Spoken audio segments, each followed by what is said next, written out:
নতুন চাকরিতে এসে দেখলেন প্রাক্তন প্রেমিকাই আপনার বস। কি করা, জীবন কখন কোন পরিস্থিতির সামনে আমাদের দাঁড় করায় তা আগে ভাগে বোঝা প্রায় অসম্ভব।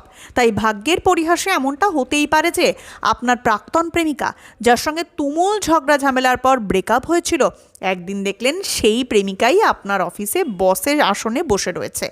হঠাৎ এই পরিস্থিতির সম্মুখীন হলে ঠিক কী করা উচিত তা অনেকেই বুঝতে পারেন না। অবশ্য সেটাই স্বাভাবিক। কেউ বেজায় চটে যেতে পারে না, আবার কেউ বা নিশ্চুপ হয়ে দাঁড়িয়ে নানা কথা ভাবতেও পারেন। অনেকে আবার নিজের রাগ কন্ট্রোল করতে না পেরে হয়তো সামনাসামনি দিলেন দুটো কটু কথা বলে।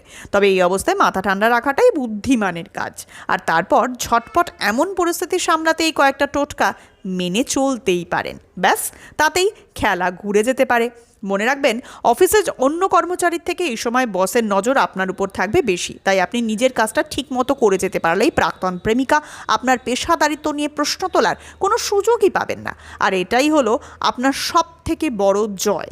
অফিসে নিজের জায়গা পোক্ত করতেই কাজটা সেরে ফেলুন। প্রাক্তন প্রেমিকা এখন আপনার বস, তাই এখন থেকে তার সঙ্গে কাজ ছাড়া অন্য কোনো কথাও বলবেন না। কারণ একটি বাড়তি কথা বললেই এই নিয়ে হয়তো নিজের পজিশনের কথা ভেবে প্রাক্তন প্রেমিকা অফিসের সকলের সামনে আপনাকে নানা কটু কথা বলতে পারে। এমনকি আপনার চাকরি নিয়েও পড়ে যেতে পারে টানাটানি। তিনি আগ বাড়িয়ে কথা বলতে এলেও আপনি বেশি কিছু বলবেন না। কাজ করতে গেলে একটু আধটু কথা কাটাকাটি হতেই পারে, তবে সেই ফাঁকে আবার পুরনো কথা ভুল করেও আপনি তুলবেন না। এতে আপনার চাকরিটা পর্যন্ত চলে যেতে পারে। তাই যতদিন এই অফিসে কাজ করছেন, মুখ বন্ধ করে কাজ করে যান। এমনকি পুরনো দিনের সব কথা ভুলে যাওয়ার চেষ্টাও করুন, তাহলেই আর বিপদে পড়তে হবে না। অনেক সময় এমনটাও হতে পারে আপনার পুরনো প্রেমিকা আপনাকে দেখা মাত্রই তেলে বেগুনে ভেতরে ভেতরে জ্বলছে। এমনকি তিনি চাইলে পুরনো বিষয় নিয়ে নানা সময় খোঁটা দিতে পারেন। আর এমন ঘটনা ঘটলে সবার প্রথমে চুপ থাকার চেষ্টা করুন।